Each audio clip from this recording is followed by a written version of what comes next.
and testing facility.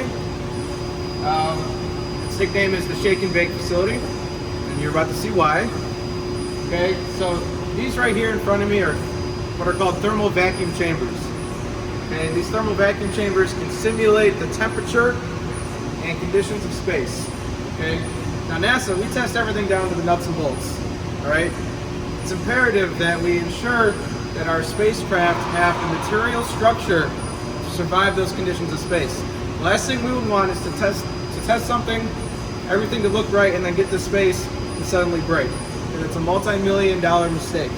Okay, so that's why we do very rigorous testing down to the very nuts and bolts. Okay, right here in this facility. Now these thermal vacuum chambers, they do two things. All right, the first thing they do is they will suck out all of the air inside the chamber. Okay, it's essentially a vacuum. And by sucking out all the air, what you're doing is dropping the atmospheric pressure down to 1/1000th of what it is out here. Okay, this is as close to space as we can get, but because of course space is a vacuum. There's no atmosphere in space. Okay, so under these conditions, we will turn on our instruments to make sure that they work with no atmospheric pressure whatsoever. The second thing we're doing is we're either heating these things up or we're dropping the temperatures. Okay, and we do this through what's called a shroud. It's basically a wall that encapsulates the inner portion of the tube, and then we start pumping liquid nitrogen through it. Okay, and then we add liquid helium to get the temperature all the way down to about -424 degrees Fahrenheit. Okay, so that's about 20 Kelvin, pretty close to absolute zero. Now when you're in space and you're in the dark, that's about how cold it gets. Okay, some of the coldest portions in space are craters on the moon that do not get any sunlight whatsoever. In fact, the coldest recorded temperature that humans have ever had a reading on was in a crater on the moon. The Lunar Reconnaissance Orbiter was able to make that measurement a few years ago. That's what we're doing in here. Okay.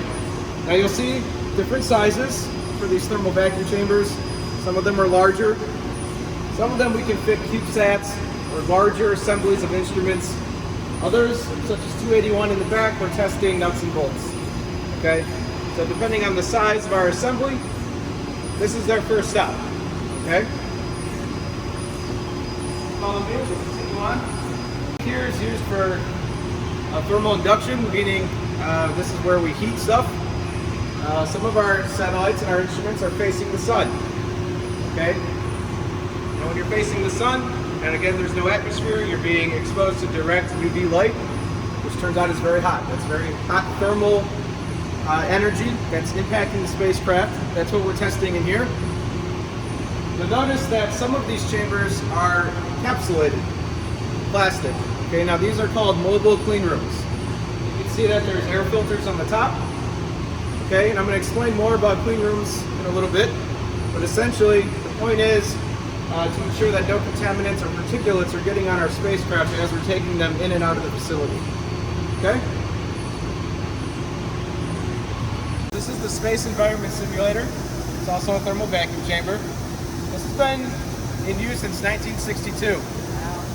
Okay, so NASA was founded in 1958.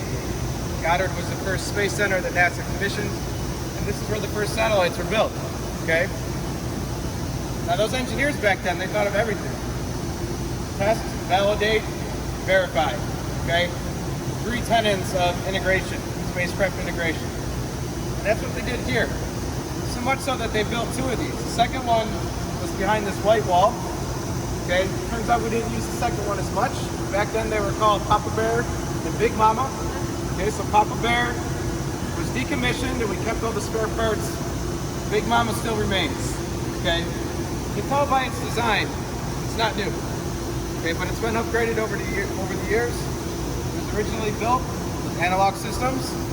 Okay, meaning it was manned 24/7 during a test.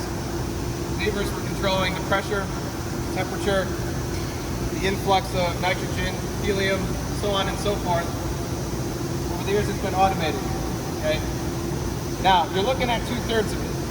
All right. Another story, the story below us, and that's the other third of the facility. It's 30 feet in diameter on the inside, meaning we can fit most of our spacecraft assemblies in here. But there are some spacecraft that have outgrown our facilities, such as the James Webb Space Telescope. Okay? Now we were able to test some modules of the James Webb Space Telescope in here. But in order to test the full primary mirror and its integrated instrument science module, we had to send it down to Johnson Space Center, where they had thermal vacuum chambers that were originally built for the Apollo lunar landers. Okay? So that was able to fit the entire assembly of the James Webb Space Telescope primary mirror. All right? We tested some of the instruments in here. Okay? And we had to do the whole thing down at Johnson. Now, when they did it at Johnson, they actually retrofitted the room with little fiber optic lights on the inside, so that when they turned the telescope on, they were able to reflect those simulated starlight in the infrared to make sure that the instruments were working correctly. Okay, so that's an example of how we test here. It's a holistic test. We try to test for every variable. The only variable that we cannot account for is gravity. Okay.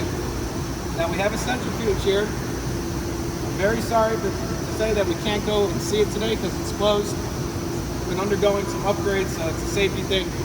But we do have a high capacity centrifuge here as well. Now that simulates the G-forces. Okay? Now it can get up to 30 Gs after the upgrade. It's 42 rotations per minute, and it's a 600,000 pound structure. So as you can imagine, it uses quite a bit of energy and power. Okay?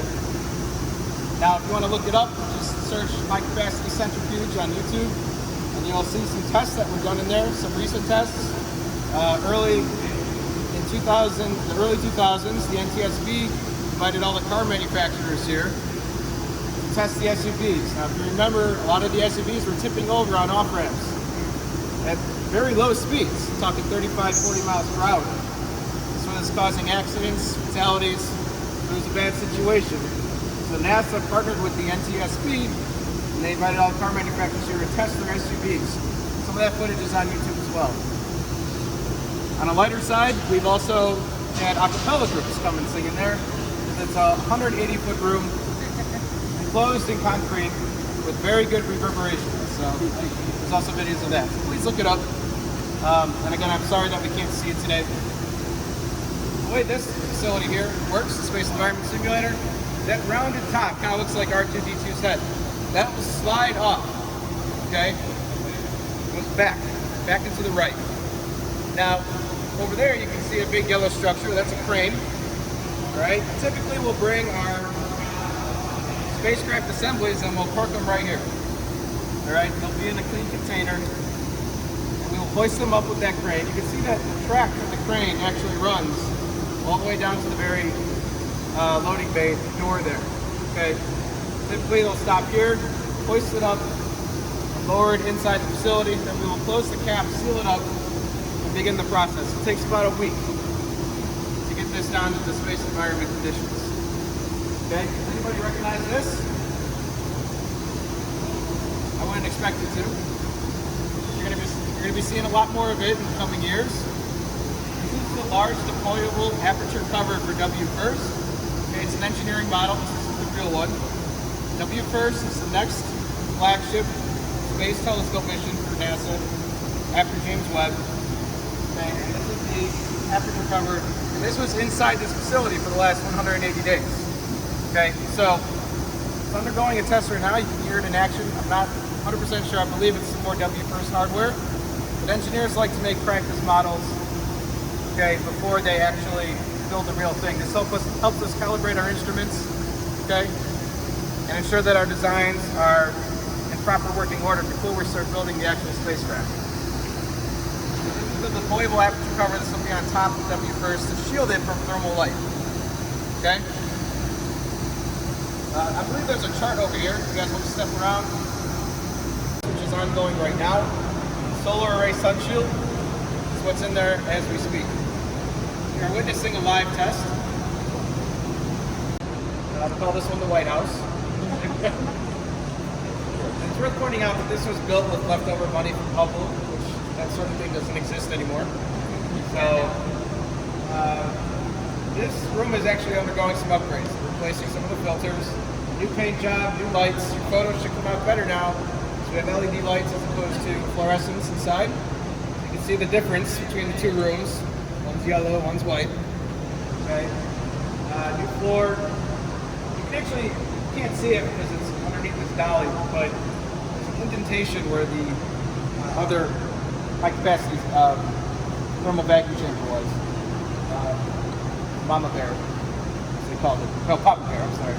So, this was built in the late 90s. Okay. Some notable projects have come through here. Lunar Reconnaissance Orbiter, you guys have learned about that. Let's see, what else? The Parker Solar Probe completed its integration here. MMS, the Magneto's multi-scale spacecraft. Yes. Okay. We're an agency of acronyms. You can't tell. Some notable spacecraft have come through this particular clean room, but not more than the other clean room, which I'm about to show you guys. Okay. So heading to the beaches here. Steep hill standing here. You don't want to miss the adventure. They're like massive size. Subscribe down below and comment so that you get a free copy of how to shoot videos on the phone and edit them and present them. It's chasing. It's about to be a riot.